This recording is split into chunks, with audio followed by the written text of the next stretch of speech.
선생님 딸도 그게 지금 한 6, 7, 막 이때부터 많이 갈잖아요, 일을. 그쵸? 예. 여러분 어디 피시냐면, 새로운 길, 윤동주, 96페이지입니다.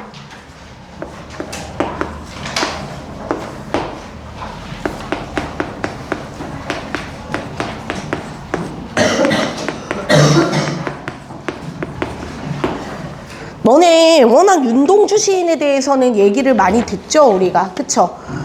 혹시 윤동주 시인 못 들어본 사람은 없죠? 아까 아빤도 물어봤더니 다 알더라고요. 윤동주 시인에 대해서는 한국인이 가장 사랑하면서도 가장 유명하고 잘 알려져 있는 시인이 바로 윤동주 시인이거든요. 알다시피 일제강점기, 벌써 쓰세요. 저항시인이라고 하죠, 우리가. 그래서 주요 작품을 좀 알아두셔야 되는데, 주요 작품이 뭐 자화상, 서시, 아마 서시를 제일 많이 알 거예요. 죽는 날까지 하늘을 우러러 한 점 부끄럼이 없기를, 잎새에 이는 바람에도 나는 괴로워했다. 뭐 지하철이라든지 시비라든지 이런 데 제일 많이 소개되는 시 중 하나기도 하죠. 자, 그 다음에 뭐 별에는 밤, 참회로, 쉽게 쓰여진 시, 이런 게 있어요. 이런 게 주요 작품이고, 다 한두 번씩은 교과서라든지 시험에서 볼 수 있는 작품들입니다. 그래서 참고로 말씀을 드리면, 니네 그 수능 시험에 가장 많은 작품을 출제한 사람이 바로 윤동주래요. 그러니까 그 이유가 뭐냐면, 그런 국가고시에 모든 사람들이 응시하는, 많은 사람들이 응시하는 그 좀 이렇게 신뢰성 있어야 되는 국가고시에는 아무래도 작품을 선정함에 있어서 시 내용도 좋아야겠지만 좀 어때야 될 것 같아요, 니네 생각에? 존경받거나 시세계가 옳은 사람 작품을, 예를 들어 친일파 작품이다, 이런 거는 조금 곤란하죠.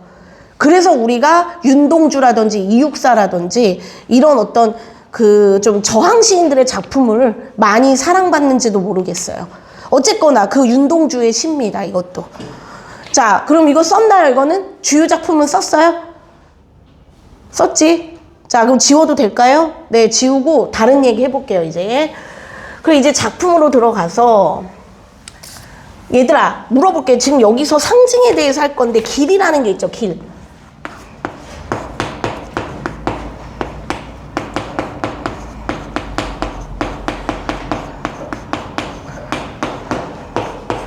너네 길이라는 거는 원래는 도로, 사람이나 차 따위가 다니게 만든 것을 길이라고 사실은 얘기를 해요.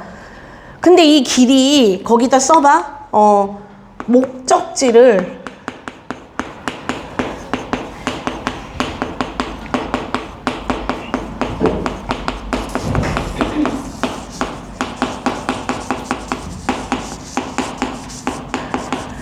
어떤 목적, 길은 너네 딱 내비게이션이나 이런 거 딱 해도 길 안내 하면은 목적지가 있죠. 인생도 그렇다는 거예요. 내가 난 뭐가 돼야지, 뭐를 이루어내야지, 이런 목적이 있다는 거죠. 목표점이. 그게 유사해요. 그래서 여기서 길이라는 거는 뭐라고 해석할 수 있냐면, 인생, 우리네 인생, 삶, 내가 가지고자 하는 목표, 이런 거를 길이라고 할 수 있어요. 그래서 이렇게, 이런 거는 눈에 안 보이는 거잖아요. 이렇게 눈에 안 보이는 거를 눈에 보이는 걸로 바꿔주는 걸 내가 뭐라 그런 거예요? 상징. 그래서 여기서는 길의 상징적 의미가 제일 중요한 거예요. 알겠어, 민우야? 길의 상징적 의미 기억합시다. 알았죠? 뭐라고요? 길의 상징적 의미. 자, 그래서 아닌 게 아니라 니네 이런 예문도 한번 생각해 보세요. 그는 의사로서 많은 사람을 구제하는 길을 걸었다. 뭘 것 같아요? 인생. 많은 사람을 구하는 자기의 어떤 삶의 길을 걸었다는 얘기지. 그러니까 됐어요? 근데 얘들아, 길이 막혀서 늦었다 이럴 때의 길은 아니지. 다르지 좀. 네, 됐어요? 자, 그러면 이제 한번 볼게요. 첫 번째 줄부터 1년부터 내를 건너서 숲으로, 고개를 넘어서 마을로, 어제도 가고 오늘도 갈 나의 길 새로운 길, 민들레가 피고 까치가 날고 아가씨가 지나고 바람이 일고, 나의 길은 언제나 새로운 길, 오늘도 내일도, 내를 건너서 숲으로, 고개를 넘어서 마을로. 총 몇 줄이 있어요? 몇 개가 있어요? 하나, 둘, 셋, 넷, 다섯, 5연이 돼 있네요. 그쵸? 5연으로. 자, 1년부터 한번 보시면 제가 여기다 써볼게요. 내를 건너서 숲으로, 그 다음에 고개를 넘어서 마을로, 이런 거예요. 자, 이럴 때, 자, 이거 같은 거 반복되지요? 그런 거 뭐라 그러죠? 대구.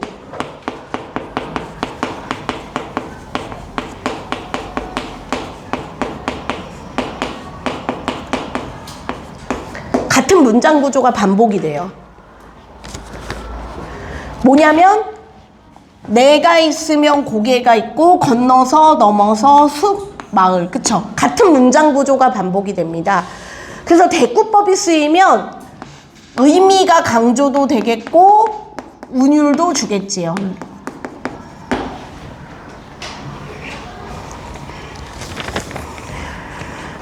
자, 그럼 여기서 내와 고개가 뭔 거냐면, 얘들아, 숲이라는 목적지로 가려면 얘를 건너야 돼요. 근데 니네 냇물을 건널 때 차가울 수도 있고요, 깊을 수도 있고, 뭘 것 같아요? 만만하지 않은 거겠죠. 마을 갈 때도 고개를 넘어야 되는데 고개 넘다 보면 길이 미끄러울 수도 있고, 막 뭐 호랑이를 만날 수도 있고, 물론 호랑이는 좀 오반가? 예, 뭐 바위에 걸릴 수도 있고. 이게 뭐를 의미할 것 같아요? 이게 바로 시련이나 고난입니다. 그러면 얘는 뭐냐면 평화나 인생의 목표예요. 그러니까 뭐냐면 어떤 목표를 이루기 위해서는 이런 거를 거치지 않으면 안 된다는 얘기야. 그쵸?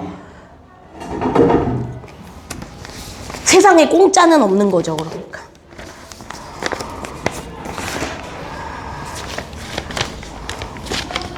됐니? 그 다음에 쓸 거 다 썼어요? 지워도 돼요? 자, 그 다음에 어제도 가고 오늘도 갈 나의 길 새로운 길 이랬습니다. 자, 여기다 써볼게요. 어제도 가고 오늘도 갈 나의 길 새로운 길 이랬습니다. 자, 그러면 봐. 어제도 오늘도 이랬죠. 이 도가 의미하는 게 뭐냐면 쉬지 않고 나아간다는 의지예요. 아까 우리 의지 배웠죠? 포기하지 않는 거. 그러니까 뭐냐면 길을 가다 보면 당연히 힘들어요. 내 목표를 그래도 다시 도전한다는 거야. 그러니까 넘어져. 왜 7번 넘어져도 8번째 일어난다. 그거예요. 어제도 가고 오늘도 갈 나의 길. 이 나가 뭐겠어요? 시의 화자죠. 그리고 길이라는 건 내가 뭐라 그랬냐면 아까도 말했듯이 어떤 인생의 목표를 얘기하겠습니다.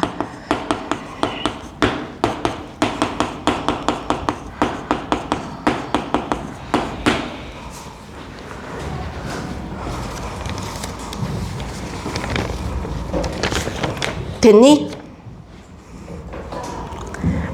나의 길, 새로운 길. 너네도 한번 돌아봐. 난 무슨 길을 걷고 있나.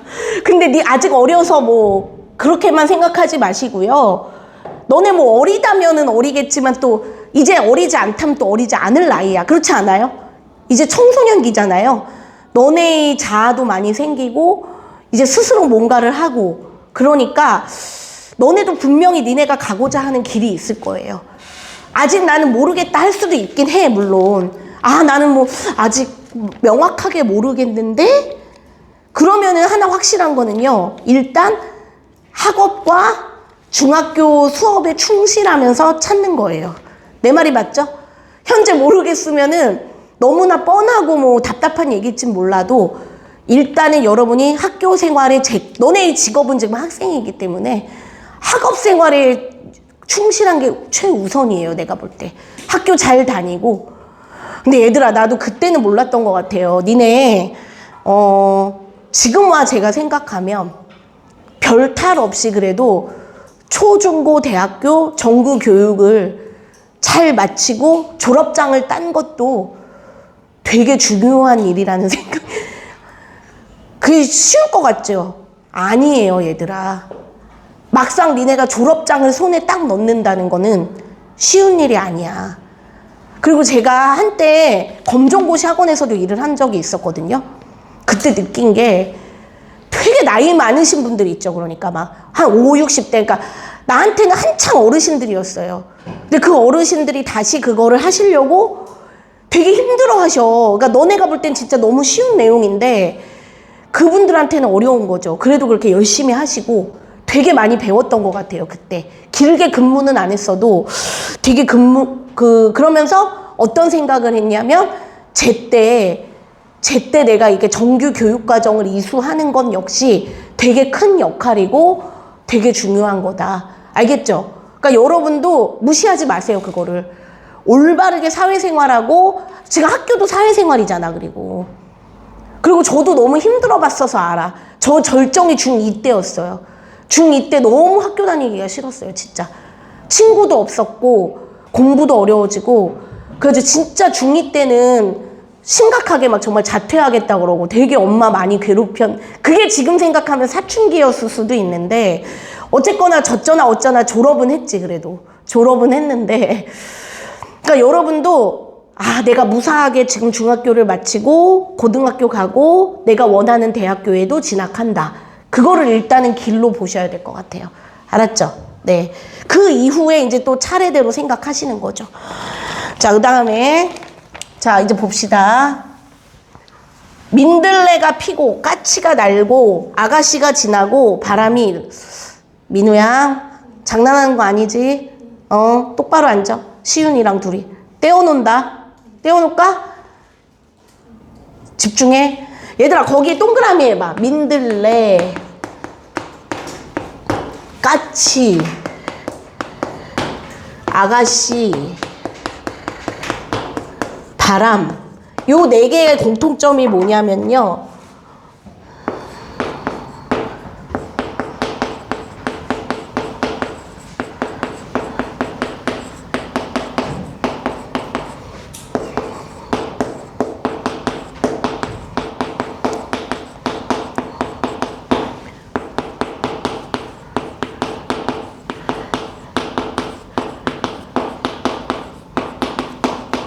살아가면서 만나게 되는, 길을 걸으면서 만나게 되는 존재들.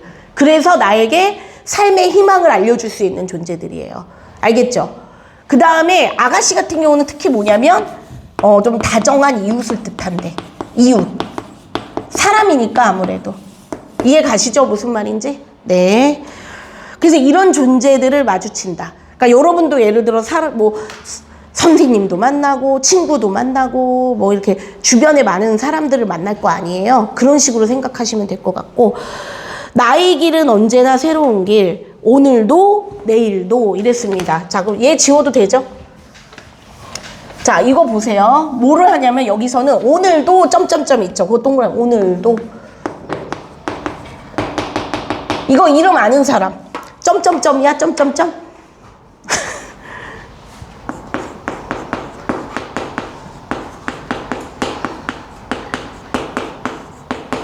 말 줄임표라 그럽니다.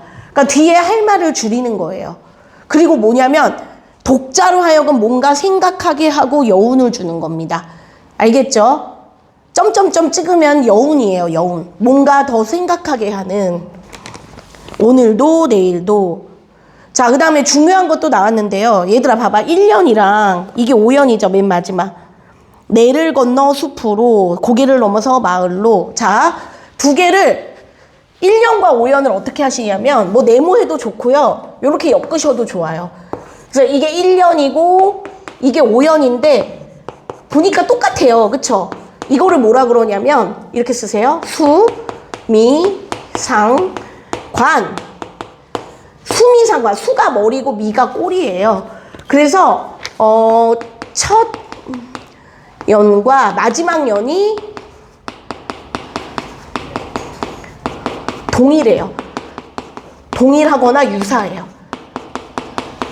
그러니까 뭐냐면 대개가 두 개가 똑같거나 비슷해요. 이런 거를 수미상관 구조라고 얘기를 합니다. 위아래를 맞춰주는 거예요. 그러면 얘의 수미상관이 쓰이면 시에서 공통점이 있어요. 뭐냐면 첫 번째는 일단 반복이니까 운율을 주고, 두 번째는 똑같은 게 중요하니까 아까 대꾸법처럼 의미 강조도 되고, 그 다음에 마지막으로 요게 특징인데 구조적으로 안정을 줘요. 좀 이게 무슨 말이냐면, 자 보세요. 위아래로 탁 받쳐주죠. 그러니까 뭐냐면 너네 마치 먹는 얘기해서 미안한데 샌드위치나 햄버거 생각해 보세요. 안에 내용물을 빵 패티가 딱 막아주죠. 그러니까 뭐냐면 얘가 구조적으로 그 가운데 알맹이를 받쳐주는 역할. 알겠죠? 구조적인 안정감과 통일감을 줘요. 샌드위치 생각한 샌드위치. 아시겠죠? 수미상관. 네. 수가 머리, 미가 꼬리. 알겠죠? 예. 하나 중요한 거 배웠습니다, 지금. 수미상관 구조. 그래서 너네 이렇게 하나하나 배우는 것들이 재산이 되는 거예요, 지금. 알겠죠? 다 나중에 국어, 고등국어 하고 막 그럴 때도, 야, 나중에 고등학교 막 올라가서 이런 거 알려주실 거가요, 선생님들이? 일일이? 안 알려주실 거예요, 아마. 다 알지? 이렇게 그냥 수미상관이야? 이렇게만 얘기할 확률이 커요. 그래서, 그리고 저는 또 그 개인적으로 저도 너네 때와 물론 시간은 흐름은 있지만 중학교 때와 고등학교 공부를 지금 와 생각하면 저는 오히려 중학교 때 공부가 더 중요했다는 느낌이 들어요. 지금 와서 이제 저도 돌이켜보니 그 이유가 뭐냐면 중학교가 좀 토대와 기초가 많아요. 그리고 고등학교는 그것을 조금 더 심화하거나 복잡해지는 것 뿐입니다. 그러니까 중학교 때 삐그덕하면은 고등학교 때는 아무것도 안 되는 거예요. 내가 볼 땐 그래서 중학교 때 공부가 고등학교 이상으로, 너네 혹시 이런 생각하는 사람은 없는 거죠? 아, 나 고3 때만 열심히 하면 되지 않을까? 천만에 만만에 콩떡. 절대 위험한 생각이에요. 너네 수능 시험이라는 건 알다시피 범위가 딱 있거나 이런 시험이 아닌 거잖아요. 너네가 여지까지 태어나서 학교나 모든 걸 통해 삶을 배운 것을 쏟아내는 시험이 수능 시험이야. 그래서 공부를 잘하려면 또 좀 넓게 봐야 돼요. 뭐 이런 것만 암기하는 게 공부가 아니라, 특히 국어 같은 경우는 더 그래요. 수학 같은 거는 계산을 해야겠지요. 근데 국어는 그게 아니라 좀 생각도 해봐야 돼. 아, 여기서 이 시인이 왜 이런 말을 하는가? 그럼 수미상관의 의미가 뭔가 이렇게 약간 확장이 돼야지 단순히 얘만 기계적으로 외웠다고 공부를 잘하는 게 아니에요. 그런 게 안타까워, 나는. 애들이 그냥 외우기만 하는, 그게 아니에요. 외워서는 까먹어요. 그게 아니고 얘를 구조적으로, 아, 그래, 뭐 그랬지. 선생님 샌드위치 얘기했지. 그런 식으로 여러분이 얘를 내 걸로 만들어서 그래야 돼요. 국어 과목은 특히. 알겠죠? 예. 그러니까 오늘 여러분 새로운 길이라는 시를 배웠다면 기계적으로 뭐 여기는 뭐가 쓰였고 대꾸법이 쓰였고 이런 거보다도 얘가 이 시에서 무슨 의미가 더 중요한 거예요, 사실은. 네. 됐지? 자, 이제 넘어간다. 자, 그러면 뭐를 보냐면 자, 이제 내용은 좀 봤는데 뒤에 옆인가요? 97쪽 한번 봐주세요. 거기 보면은 갈래, 현대시, 자유시, 서정시.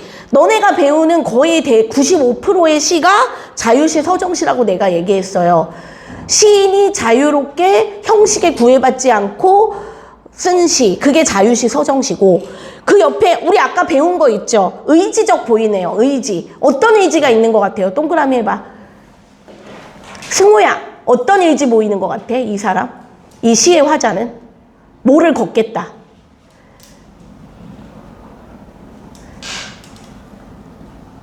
어떤 길을 걷고자 해요? 새로운 길. 여러분, 이 사람이 어떤 의지를 보인다고요? 새로운 길. 근데 거기서 말하는 그 새로운 길이라는 건 자기가 목표한 거. 자, 거기 주제 있죠? 언제나 새로운 길을 가고자 하는 의지다. 동그라미 봐, 의지. 됐죠? 자, 그래서 정서. 자신의 길에 대한 굳은 신념을 지키려 하는 메모해 보세요. 의지적 태도.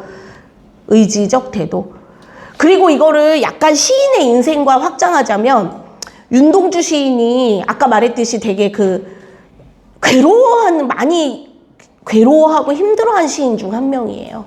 아, 내가 이렇게 나라가 힘든데 내가 뭐를 해야 될까? 내 인생에 대해서.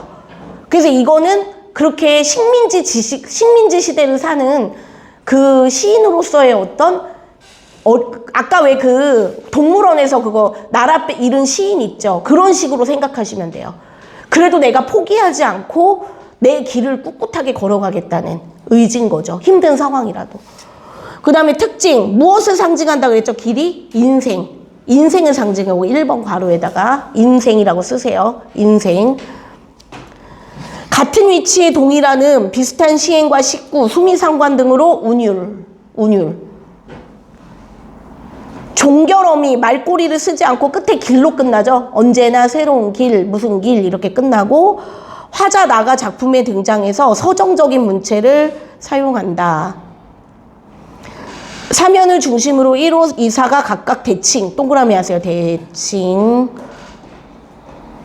그 다음에 상징적인 의미의 시어를 쓰죠. 길이 인생이죠. 그 써나 길을 인생에 빗댐.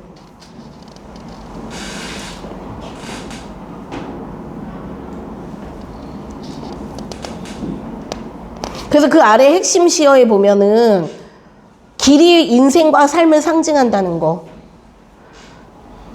그리고 내와 고개는 거기 줄거봐. 시련, 고난, 어려움. 숲과 마을은 평화로운 공간. 민들레, 까치, 아가씨, 바람은 살아가면서 만나는 줄거봐. 다양한 존재. 됐죠? 자, 이렇게 공부했고, 자, 그 다음 시는 또 길이야. 100페이지에 김종삼 시인의 길이라는 건데, 자, 여기는 그런데 상징이 아니고 비유가 쓰여요. 자, 보세요. 너네 이렇게 포도 덩굴이 있고, 그쵸? 여기에 포도 알이 막 이렇게 알알이 맺히는 겁니다. 이런 식으로 막 이렇게 포도가 막 열리죠. 그러면 어떻게 생각하면 되냐면, 자, 이게 하나하나 집이고, 이 포도가 바로 뭐냐면 포도송이가 마을이나 세계를 의미하는 거예요. 그래서 얘는 비유가 쓰였습니다. 자, 그래서 거기 보세요. 한번 읽어볼게요. 제가 이것도. 길은 포도덩굴 몇백 년이나 자라 땅 덩이를 다 덮었다. 이 덩굴 가지마다 포도송이 같은 마을이 있고 포도알 같은 집들이 달렸다.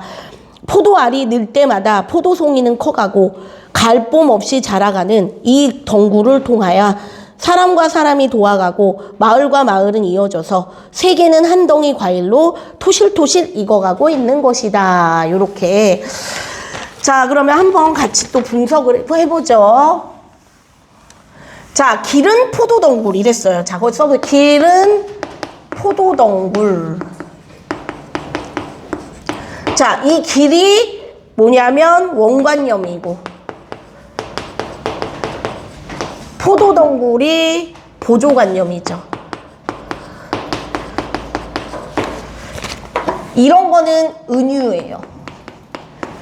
A는 B 두 개 똑같다. 근데 아까 윤동주에서는 그 길이 인생이라는 눈에 안 보이는 거를 했고 그 다음에 인생이라는 단어가 한 번이라도 나왔어? 안 나왔어? 안 나왔죠. 그러니까 상징이야. 근데 근데 얘는 지금 두 개가 똑같이 나와요, 안 나와요? 나오죠? 이런 건 뭐라 그랬어? 비유. 자, 다시 한번 말. 혹시 비유 상징이 헷갈리면 비유는 이렇게 원관념과 보조관념이 다 출현해요. 그런데 상징은 아까 윤동주 씨 봐서 알잖아요. 길이 인생을 뜻한댔는데, 인생이나 목표를 뜻한댔는데 한 번도 그런 단어는 나오지가 않았어요. 숨어 있어요. 그래서 상징이 좀 더 어려워요, 여러분에게. 비유, 왜냐하면 비유는 이렇게 찾으면 딱 보이거든요.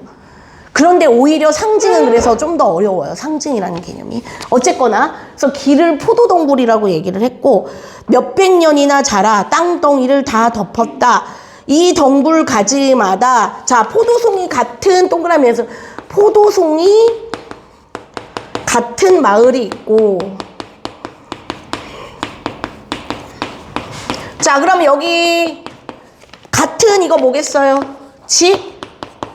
뭐뭐 같은 뭐뭐처럼 직유법이라 그러죠. 뭐뭐 같은 뭐뭐처럼 뭐뭐인 듯. 그래서 얘와 얘의 차이가 뭐냐면 얘는 두 대상을 똑같이 봐서 연결어가 없는데 얘는 연결어가 존재하죠. 연결해주는 말이 있죠, 얘는. 아래 포도알 같은도 동그라미 해봐. 포도알 같은 집들이 달렸다. 그러니까 여기서 포도송이는 마을을 상징하고 포도알은 집을 상징해요. 이해가지? 그 집들이 모여서 마을을 이루죠. 포도알 동그라미 해봐. 집이라고 써요. 집이 늘 때마다 포도송이 동그라미, 마을이라고 써. 마을은 커가고. 다시 한번 포도알은 뭐라고요? 집이에요. 자, 써줄게요. 포도알이 뭐라고요? 집. 포도송이는 뭐라고요? 마을.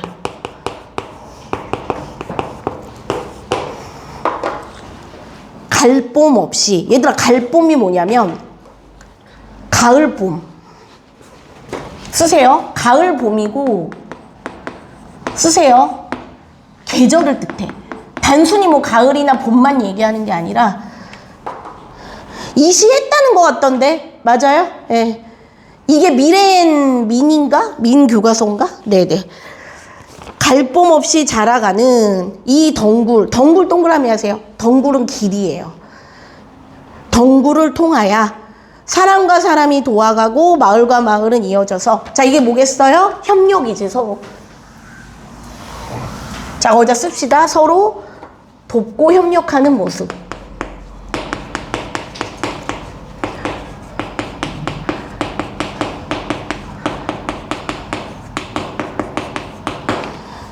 세계는 한 덩이 과일. 얘들아, 이것도 뭘 것 같아?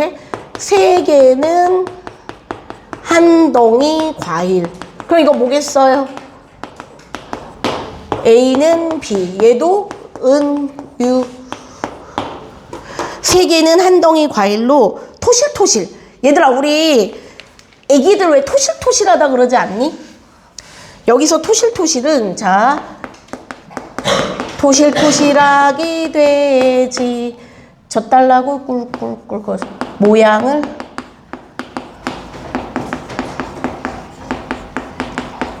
나타내는 말, 이거를 의태어라고 합니다. 이렇게 소리나 모양을 나타내는 음성상징어라 그래요.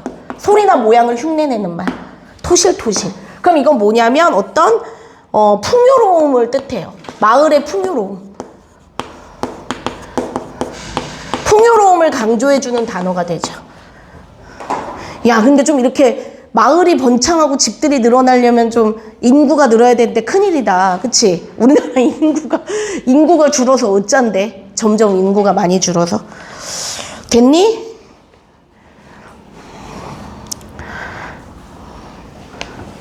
시 자체는 뭐 어렵지 않아요. 됐니? 자, 이제 넘어가 볼까요? 뒤에 101쪽. 자, 얘도 역시 자유시, 서정시. 거기 성격에 회화적, 시각적 있잖아요. 줄거봐. 왜요? 보면 뭐가 떠오를까요? 포도 한 송이가 떠오르겠죠. 그래서 회화라는 건 그림이에요. 그림 그리듯이. 그러니까 딱 이미지가 떠오른다는 거예요. 이거를 딱 봤을 때 한 편의 그림이 떠오르는 거. 주제, 사람들이 서로 교류하고 도우며 성장하는 세계. 정서, 태도, 화자는 길을 바라보며 포도를 떠올리고 줄거봐. 긍정적인 세상. 뭐라 그랬어요? 서로를 돕는 거죠. 그러니까 써봐. 서로 돕는 모습. 여기서 원하는 긍정적 세상이라는 게 서로 돕는 거예요. 자, 특징, 직유, 은유법 등의 비유법. 같거나 비슷한 소리의 반복으로 운유를 형성함. 같거나 비슷한 단어, 포도가 많이 나오죠. 단어, 운유를 형성함. 음성 상징어의 사용으로 거기다 의태어라고 쓰세요. 운유를 형성함. 그 다음에 그 아래 핵심 시어, 포도, 사람들이 사는 세상의 여러 모습. 거기 줄거, 세상의 여러 모습. 무슨 법이었죠 아까? 은유. 갈봄, 단순히 가을과 봄만이 아니라 계절 동그라미. 계절. 다음에 한 덩이 과일, 세 개가 하나 되는 모습. 줄그세요. 얘도 은유였지. 세 개가 하나 되는 모습. 됐니? 자, 그럼 이렇게 받고 어디를 보시냐면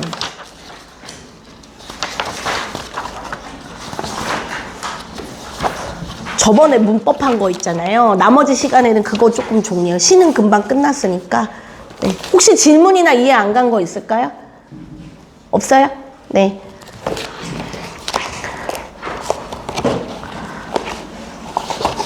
저번에 문법이 몇 페이지였지?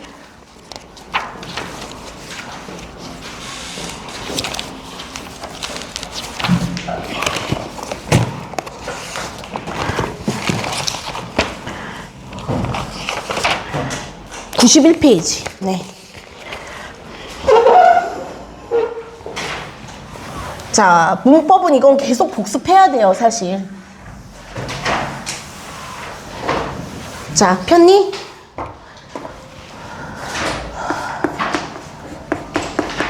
품사에 대해서 너네 혹시 지금 진도는 뭐 나갑니까, 학교에서? 시예요, 아직?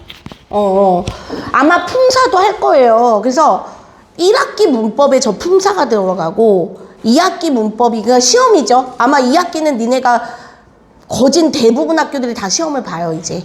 1학년 2학기 정도 되면 100% 시험을 다 보는데 그때 문법이 들어가는 게 뭐냐면 그거 들어가요. 그 형태소. 근데 그런 형태소를 알려면 이 품사도 돼 있어야 돼요. 그러니까 니네가 미리미리 좀 닥쳐서 하려 하지 마시고 문법도 좀 미리 지금 잘 해놓으셔야 돼요.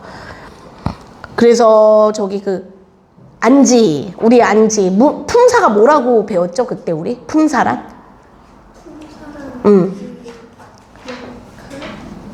단어를 어떻게 한 거죠?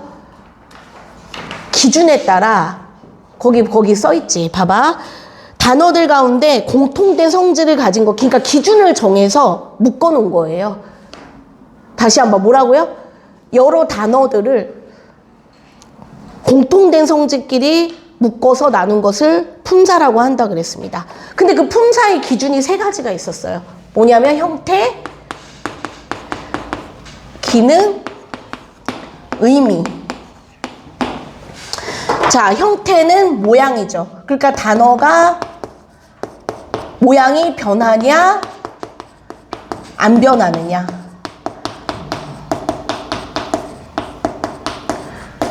다음에 기능은 문장 안에서 어떤 기능을 하냐.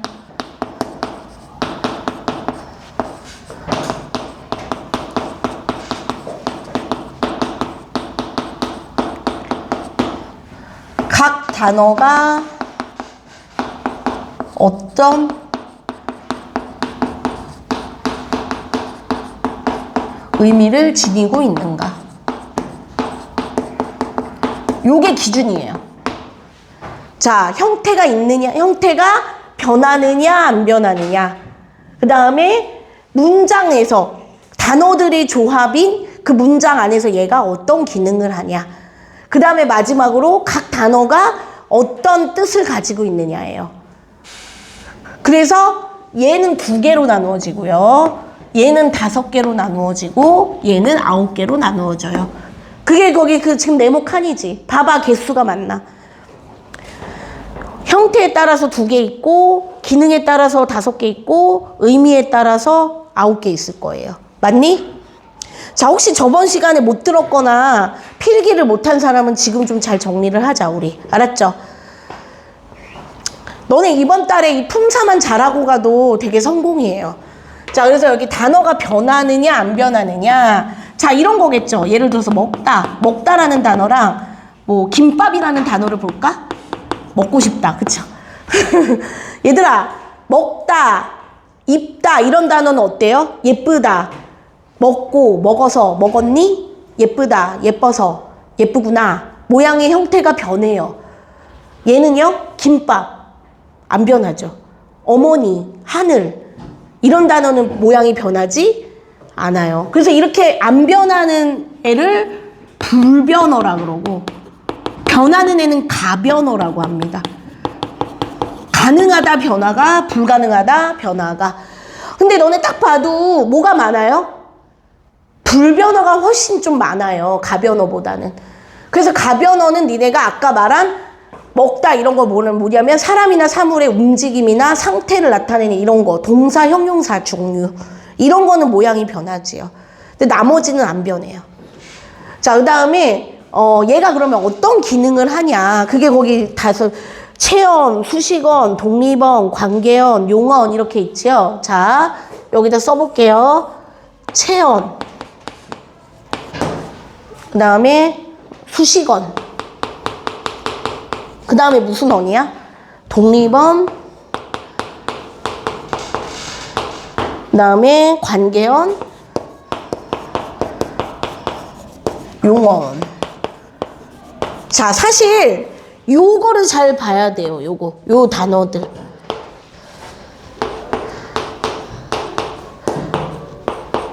자, 체어는 체가 신체, 육체, 몸이라는 얘기예요. 그래서 뭐냐면 문장 안에서 중심적이고 좀 뼈대 같은 역할을 해요.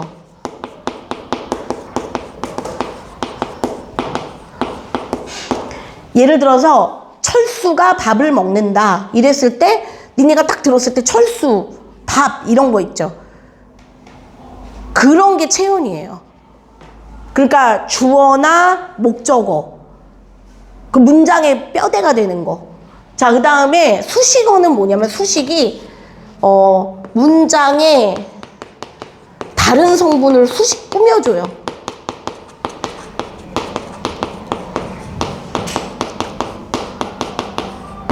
그래서 수식어는 좀 필수는 아니에요, 사실은. 없어도 되기는 돼요. 하지만 더 의미를 자세하게 해줍니다. 자, 그 다음에 독립언이라는 거는 뭐냐면 독립은 따로 떨어져 있다는 거죠. 뭔가 이렇게. 그래서 뭐 독립언은 다른 성분과는 관계를 맺지 않고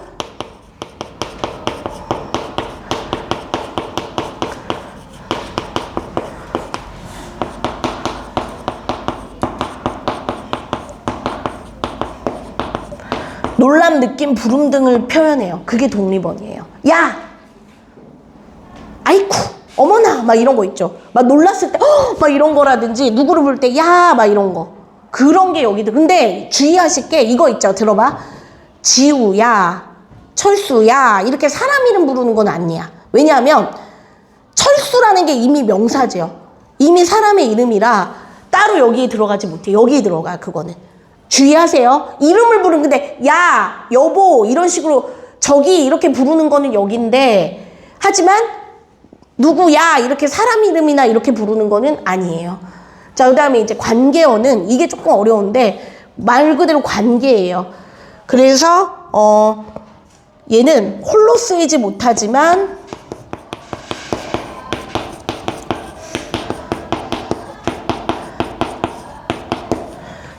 관계를 지어줘요.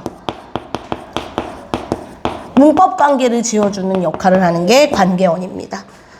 그래서 얘네는 조금 요 두 개는 개수가 좀 적고 좀 생략되는 경우도 있고 그런 경우가 많아요. 요 두 개는. 자, 마지막 용언. 용언이 바로 아까 얘기한 요겁니다. 가변어. 그래서 뭐냐면 용언은 문장 안에서 활용하는 거예요.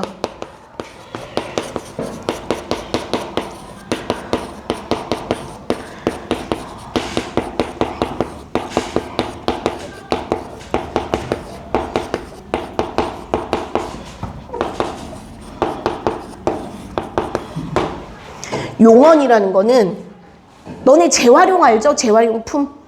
너네 그 재활용품을 가져다가 어떻게 해요? 걔가 또 다른 모습으로 변하지요. 페트병 같은 거로 예를 들어 뭐 압축해서 다른 거를 만들잖아요. 얘도 그런 식이에요. 활용한다는 뜻. 그러니까 우리가 자유자재로 모습을 좀 변화시켜요. 그래서 문장 안에서 모양이 변합니다. 근데 이 용어는 아까 말했듯이 먹다, 입다, 예쁘다, 착하다 막 이런 거 있고요. 그 다음에 유일하게 이다라는 애가 하나 있어. 이다. 조사 중에 학생이다, 학생이고, 학생이니? 알겠죠? 걔가 유일하게 또 하나 있어요. 동사, 형용사를 제외하고는. 그래서 이렇게 5성분이 썼니? 안 쓴 사람은 쓰세요. 여러분 시간 좀 줄 테니까 쓰세요. 써야 돼. 지겹다고 그러지 말고 쓰세요 좀. 빈 공간에 쓰세요. 이런 데 아래다 써. 아, 썼어? 얘들아, 지겹다고 생각하지 말고 좀 쓰세요. 얘 쓰면 되잖아, 얘. 요, 그치? 요거, 요 5개.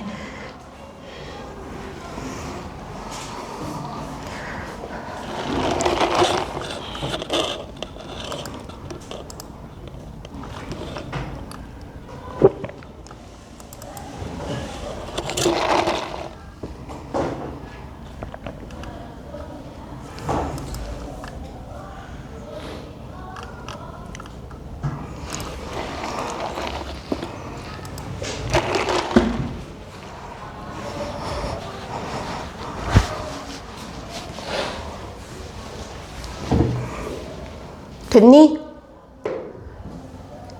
자, 쓰실 분 빨리 쓰세요.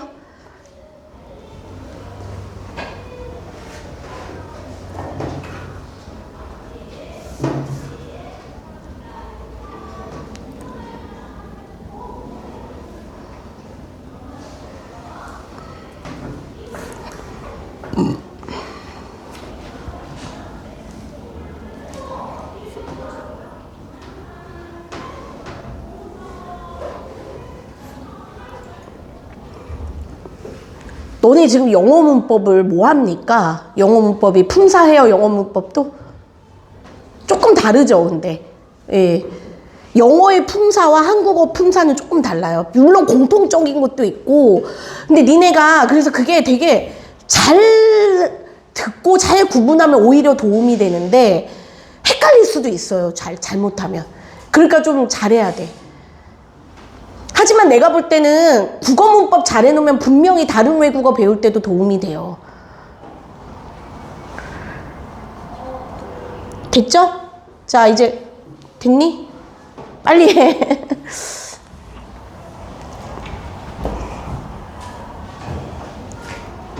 됐어? 빨리 써. 뭐 했니? 얘들아, 그리고 니네 선생님 말 안 하면 안 쓸게요? 그런 거 아니지요? 말 안 해도 쓸 거는 써야 돼.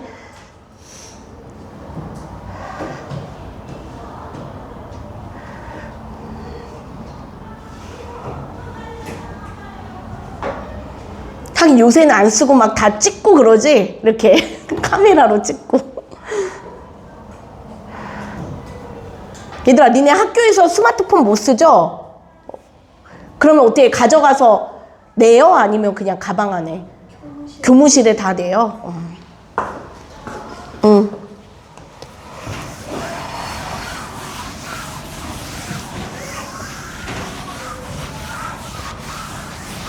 자, 그럼 이번에는 마지막이죠, 이제. 자, 그 의미에 따른 게 이게 사실은 니네가 많이 듣는 거예요. 그쵸? 무슨 사, 명사, 대명사, 수사 이렇게 많이 듣는 게 이건데, 자, 해볼게요.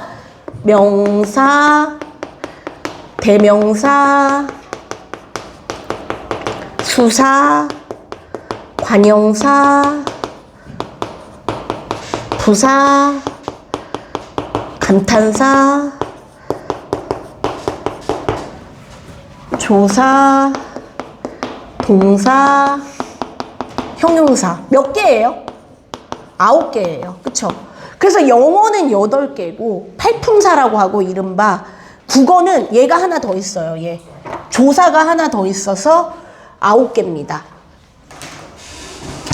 자, 그러면 명사가 뭐냐면 이 명이 이름이에요. 명찰, 성명. 그래서 얘는 사람이나 사물의 이름입니다. 그래서 뭐 여기 칠판, 분필, 교실 이런 거 다 이름이고, 그 다음에 너네 이름 있죠? 땡땡땡. 너네 이름이나 한라산, 백두산 이런 거는 고유명사라 그러죠. 왜? 건물이라든지 지명이라든지 사람 이름이라든지 그런 거는 고유하게 고유명사라. 그 다음에 우리 아까 배운 상징할 때 아픔, 고통, 기쁨 이런 거는 뭘까요? 눈에 보이지 않는 것은 추상적 명사라고 해요. 추상명사. 알겠죠? 이렇게 종류가 또 다 달라요. 근데 아직 그렇게까지 세분하진 않아요. 중등교육과정에선. 명사가 이름이라는 걸 알아야지, 이름. 자, 그 다음에 대명사는 뭐냐면 얘를 대신하죠. 명사를 대신합니다. 이거 다 적으세요. 나, 너, 우리, 그, 그녀 막 이런 거 있잖아요. 영어에서도 he, she 이런 거. 여기, 저기, 거기 막 장소나 사람 이름이나 사물 등을 대신하는 겁니다. 대명사. 근데 좀 우리나라 문화에서보다 영어에서, 그러니까 대명사는 아마 영어에서 되게 많이 he, she 이런 거 되게 많이 쓰잖아요. 영어에서는. 우리말은 사실 그렇게 대명사를 많이 쓰는 스타일은 아니야. 그래서 니네가 나라 언어마다 그런 문화도 조금은 다르다는 것도, 왜냐면 할아버지한테 그는 이러진 않거든요. 우리 문화상. 근데 왜 영어권에서는 뭐 할아버지든 누구든 다 선생님이든 다 he, she, 그쵸? 맞죠? 제 말이. 탐 이렇게 이름 부르고. 근데 우리는 약간 그런 문화가 아니거든요. 존댓말이나 이런 존칭어 이런 게 되게 많이 발달돼 있어서 오히려 그, 그녀 이런 거를 잘 안 쓰는 편이에요. 한번 할아버지 하면 계속 할아버지 이렇게 하고 그러지. 알겠죠? 여튼 알아두세요. 그래서 영어에 더 발달했다는 정도. 자, 그 다음 마지막 수사는 뭐죠? 수량이나 순서입니다. 첫째, 둘째, 하나, 둘 이런 수량이나 순서. 자, 여기까지가 체언인 거야. 그래서 여기 이렇게 3개가 체언이고, 그 다음에 요 2개가 수식어인데, 자, 요 수식어는 뭐냐면 꾸며준다 그랬는데 관이 머리에 왕관이에요. 그래서 뭐냐면 딱 지정을 해줘요. 얘는 뭐라고요? 모자나 왕관을 씌우는 겁니다. 그래서 얘는 뭐냐면 얘를 꾸며요. 체언을 꾸밉니다. 그래서 보세요. 옷은 옷이야. 예를 들어 옷은 옷인데 봐. 새 옷, 헌 옷, 그 옷 이런 게 옷은 옷인데 어떤 옷이라고요? 이런 게 관형사예요. 한정 지어줘요. 딱. 그러니까 영어로 치면 이런 거예요.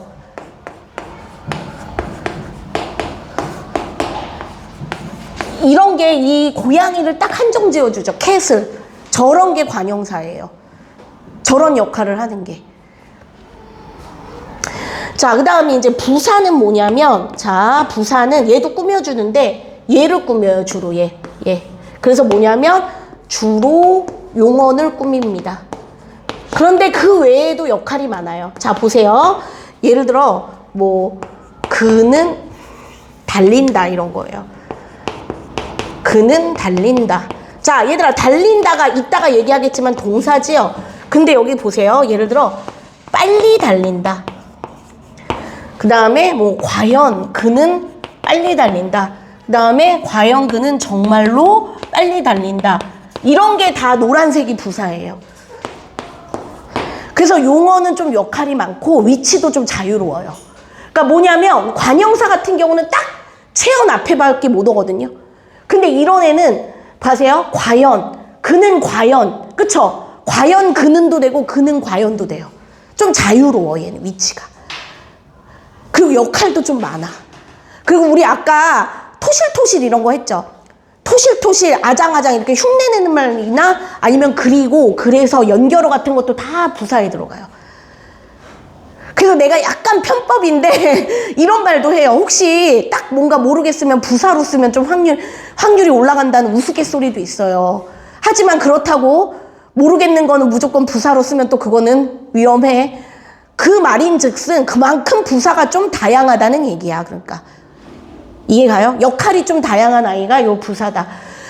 자, 선생님 나 지금 머리 아파요. 그러면 일단 관형사는 체언. 요 얘 명사 주로 이름을 꾸미는 애가 관형사고, 이름에다가 모자 씌워주는 애가 관형사고, 부사는 뭐냐면 이런 용언 있죠. 요거 달리다, 예쁘다 이런 거. 그러니까 영어로 치면 베리야. 베리베리 프리티, 뭐 베리베리 딜리셔스 이럴 때 그 베리 같은 거, 그게 부사예요. 바로 할만하죠?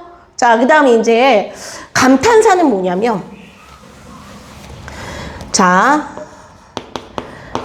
감탄사는 놀람, 느낌, 부름, 응답 등. 그래서 이런 거 있잖아요. 아! 이런 거. 주로 느낌표도 많이 써요. 그래서 어머나! 뭐 이런 거. 아니면 아까 야! 이런 거 있죠. 이런 게 감탄사입니다. 놀람, 느낌, 부름, 응답 등을, 감탄이 뭔지 알죠? 이렇게 놀라고 이러는 게 감탄이잖아요. 아시겠죠? 영어로 치면 뭐 웁스 이런 건가? 자, 그 다음에 이제 조사. 얘들아, 이 조사가 영어에 없죠, 바로. 그래서, 그리고 저 조사를 단어로 인정해야 되냐 마야 될 논란도 되게 많았대요. 국문학의 역사에서. 왜냐하면 너네 지금 보세요. 뭐 사람, 먹다, 눈물 이런 단어들은 다 각각 분리가 돼요. 맞죠? 그에 비해 자, 제 말 들어봐요. 은, 는, 이, 가, 을, 를, 에서, 이다 이런 것들은 어때요? 혼자 쓰이지 못해요. 얘는 누구랑 붙냐면 명사랑 붙어. 체온에 붙어. 자, 그래서 보세요. 조사는 홀로 쓰이지 못하고, 이게 중요해요. 홀로 쓰이지 못하지만 얘에 붙어요. 체온에 붙어 문법 기능을 해요. 마치 접착제 역할을 한다고 생각하시면 됩니다. 그러니까 연결 접착제. 들어보세요. 나 밥 먹음. 나 밥 먹음. 너 알아는 듣지니네. 나 밥 먹음. 하지만 나는 밥을 먹었다. 어때요? 이런 문장이 좀 더 완벽하죠. 그 토시. 그래서 우리가 조사를 토시라고 한다 그랬어요. 토시. 토시 하나도 틀리면 안 되는 거예요. 그리고 들어봐. 나만 밥을 먹는다랑 나도 밥을 먹는다. 어때요? 다르지요? 그 하나가, 글자 하나가 뜻을 바꿔줍니다. 그런 게 뭐라고요? 조사의 역할이에요. 그래서 대표적인 게 은, 는, 이, 가, 을, 를, 뭐 에서, 이다 이런 거. 아까 모양 변한다는 이다 이런 거. 그게 조사예요. 그래서 조사는 혼자 쓰이지는 못한다는 거. 그게 또 중요해요. 다시 한번. 조사는 혼자 쓰인다 못 쓰인다? 그래서 이런 단어와 얘가 다른 이유가 얘는 홀로 쓰이지 못한다는 거예요. 그래서 말했잖아요. 아까 학자들이, 어떤 사람들은 단어 인정 못하는 거 아니냐라고 얘기도 한다는 게 바로 그런 점이에요. 하지만 또 우리말의 특징입니다. 자, 그 다음에 동사랑은 쉽지 뭐. 내 생각에 아마 이런 거는 영어 시간에 엄청 듣지 않았을까 싶어요. 이런 단어들은. 맞죠? 제 말이 맞을 거야. 명사, 동사 이런 거는 영어 시간에 아마 귀 따갑게 들었을 것 같아요. 왜냐면 니네가 어떤 문장을 볼 때 가장 먼저 찾아야 되는 게 그 주어와 서술어인데, 그 주어 서술어가 바로 얘와 얘로 거의 돼 있기 때문이거든요. 자, 그럼 보자. 동사는 뭐냐면 사람이나 사물의 뭐죠? 움직임이죠. 이 동이 움직일 때 동이에요. 운동, 동작. 그러면 형용사는 뭐냐면 사람이나 사물의 상태나 성질이죠. 뭐 예쁘다, 착하다, 아름답다. 됐죠? 자, 그래서 너네 이제 저랑 제가 저번 시간에도 이거 했을 거예요. 벌써 2번째입니다. 근데 아무리 반복해도 지나치지가 않아요. 그래서 여러분이 좀 잘 알아두셨으면 좋겠습니다. 자, 품사에 몇 개 있다고요? 9개. 자, 그럼 얘 한 번만 다시 보고 갑시다. 명사 뭐라고요? 이름. 사람이나 사물의 이름이 되겠습니다. 제일 기본이 되죠. 대명사, 그러니까 아마 애기들이 말을 배우고 이럴 때도 얘가 제일 먼저 하지 않나? 엄마, 아빠, 그 다음에 뭐 이런 거, 밥 줘, 추워, 뭐 이런 식으로 얘와 얘를 좀 많이 우리가 제일 먼저 인지할 거예요. 단어를 배움에 있어서도. 자, 그 다음에 대명사는 뭐라 그랬지요? 그 명사를 대신하는 게 대명사고, 수사는 뭐냐면 수량이나 순서가 나오는 겁니다.